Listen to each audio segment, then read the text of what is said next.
या बातम्यांचे प्रायोजक आहेत मेसर्स पुरुषोत्तम नारायण गाडगीळ, सराफ आणि जवेरी यांच्या शाखा महाराष्ट्रापासून कर्नाटकपर्यंत वेगळ्या वेगळ्या डिझाईन्स आणि आकर्षक डिस्काउंटसह मेसर्स पुरुषोत्तम नारायण गाडगीळ। ताज्या बातम्यांसाठी पाहत रहा तिचा सागर न्यूज। सोशल मीडियावर सध्या एक मोठा वाद जोरदार चर्चेला आला आहे। एका बाजूला आहेत विज्ञान माने तर दुसऱ्या बाजूला आहेत पलाश मुच्छल आणि या वादात आता 40 लाख रुपयांचा आरोप, पुरावे आणि थेट कोर्टापर्यंत पोहोचलेली लढाई। नेमकं प्रकरण काय आहे, चला सविस्तर जाणून घेऊया। सर्वात आधी बोलूया पलाश मुच्छल यांच्याबद्दल। पलाश मुच्छल हे म्युझिक कंपोजर आणि सिंगर म्हणून ओळखले जातात। त्यांची ओळख 2 कारणांमुळे जास्त चर्चेत असते।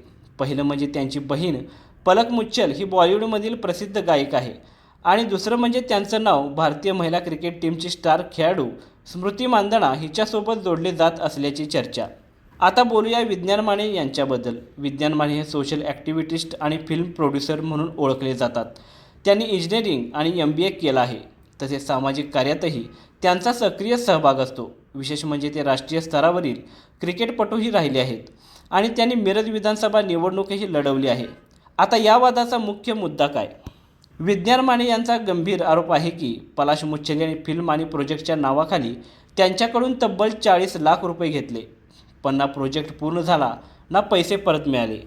याहूनही मोठी गोष्ट म्हणजे विज्ञान माने यांनी दावा केला आहे की त्यांच्याकडे याचे कॉल रेकॉर्ड्स, चॅट्स आणि पेमेंटचे स्क्रीनशॉट्स असे ठोस पुरावे आहेत आणि हे पुरावे त्यांनी मीडियासमोरही सादर केले आहेत। मात्र दुसरीकडे पलाश मुच्छल यांनी हे सर्व आरोप फेटाळून लावत थेट डिफेमेशन केस दाखल केला आहे। म्हणजेच आता हा वाद फक्त सोशल मीडियावर न राहता थेट कायद्याच्या मैदानात गेला आहे। आता खरी सत्यता काय आहे हे कोर्टाच्या निकालानंतरच स्पष्ट होणार आहे। पण मोठा प्रश्न तुमच्यासमोर आहे।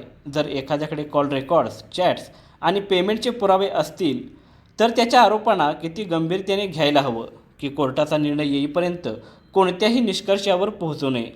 तुम्ही कोणाच्या बाजूने आहात, विज्ञान माने की पलाश मुच्छल? तुमची मतं कमेंटमध्ये नक्की सांगा।